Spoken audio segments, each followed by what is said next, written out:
This video demonstrates how to reset the scanner to factory default settings via the EZConfig scanner utility. Using escconfig you can factory reset all Honeywell scanners. To begin, connect your USB scanner to your PC. Launch the EZConfig for scanning application. Once the application is open, click on the Connected Device button. The application will automatically scan for connected scanners.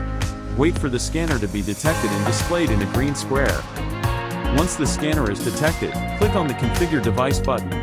EZConfig will retrieve the existing configuration of the connected scanner. On the left side of the EZConfig window, locate and click on the Reset to Default option. A confirmation prompt will appear. Click on OK to proceed with the reset process.